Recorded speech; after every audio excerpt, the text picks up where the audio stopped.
Dr. Raisa. Saudara-saudara, hari ini kami akan mengupdate kembali data kinerja kesehatan yang kita himpun datanya dari pukul 12.00 WIB kemarin sampai dengan hari ini.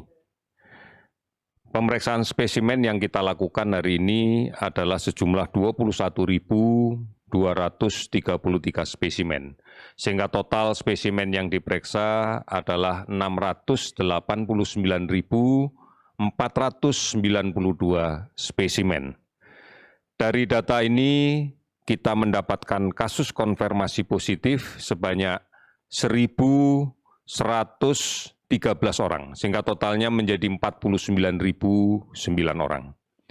Hasil positif ini distribusinya sebagian besar adalah berada di beberapa provinsi, di antaranya Jawa Timur hari ini melaporkan 183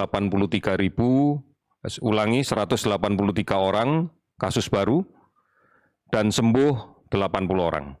Kemudian DKI Jakarta 157 orang kasus baru dan sembuh 94 orang. Sulawesi Selatan 132 orang dan sembuh 39 orang.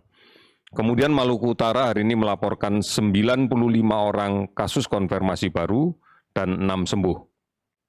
Kalimantan Selatan 90 kasus baru dan 15 sembuh.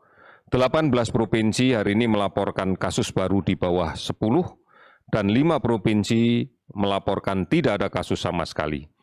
Beberapa provinsi yang kasus sembuh lebih banyak dari kasus yang konfirmasi positif adalah Kalimantan Timur, 9 kasus baru 10 sembuh, Gorontalo 7 kasus baru dan 31 sembuh, Sumatera Barat 3 kasus baru dengan 14 sembuh, Lampung 2 kasus baru 4 sembuh, Yogyakarta 1 kasus baru dan 4 sembuh, Papua Barat 1 kasus baru dan 16 sembuh, kemudian Bangka Belitung tidak ada kasus baru, dilaporkan 9 sembuh, Bengkulu tidak ada kasus baru, 1 sembuh, Kalimantan Barat tidak ada kasus baru, 5 sembuh. Total kasus sembuh hari ini sebanyak 417 orang, sehingga akumulasinya adalah menjadi 19.658 orang. Kasus meninggal 38 orang, sehingga total menjadi 2.573 orang.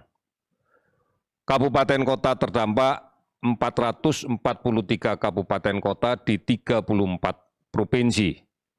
Kami masih melakukan pemantauan terhadap ODP sebanyak 36.648 orang dan pengawasan terhadap PDP sebanyak 13.069 orang. Saudara-saudara, harus kita pahami kembali bahwa proses penularan yang terjadi hari ke hari di beberapa provinsi ini menggambarkan bahwa masih ada sumber penularan yang berada di tengah masyarakat. Kasus yang positif dan kemudian tidak memiliki gejala yang signifikan membuat merasa lebih aman atau merasa sehat. Ini yang tidak disadari dan kemudian masih adanya kelompok rentan yang tidak mematuhi protokol kesehatan, tidak menjaga jarak, tidak menggunakan masker, dan kemudian tidak rajin mencuci tangan. Inilah yang kemudian menjadi kelompok rentan untuk tertular. Dan ini memberikan gambaran kasus baru yang muncul. Beberapa saat kita telah mencoba menghitung suatu data bahwa seseorang yang membawa virus tidak menggunakan masker, melaksanakan kontak dekat dengan orang yang rentan, tidak menggunakan masker, maka kemungkinan terjadi penularan 100%. Namun apabila orang yang sakit membawa virus tidak menggunakan masker, sementara orang lain yang rentan pada kontak dekatnya menggunakan masker, penularan akan turun menjadi sekitar 70%. Namun apabila orang yang membawa virus ini menggunakan masker, dan orang lain di sekitarnya tidak menggunakan masker, maka penularan akan turun menjadi sekitar 5%.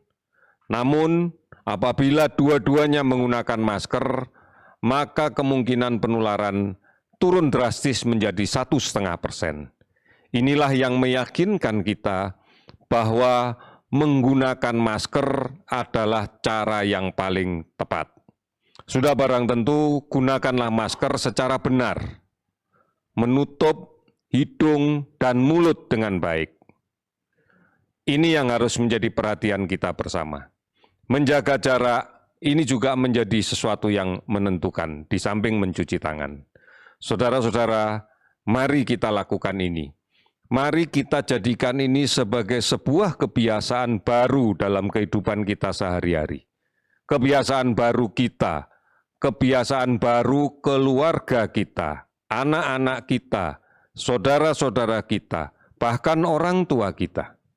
Karena kita bisa menjadi agen perubahan dalam mengimplementasikan kebiasaan baru ini di keluarga. Kami yakin apabila ini secara kuat dan kukuh kita pegang, maka komitmen kita bersama untuk memutuskan rantai penularan COVID-19 akan lebih baik lagi. Ini yang menjadi juga modal kita apabila kita akan beraktivitas untuk kembali lagi bisa produktif dengan merubah kebiasaan-kebiasaan kita agar aman dari COVID-19. Saudara-saudara, kita mampu melaksanakan ini dan kita pasti mampu. Terima kasih, selamat sore.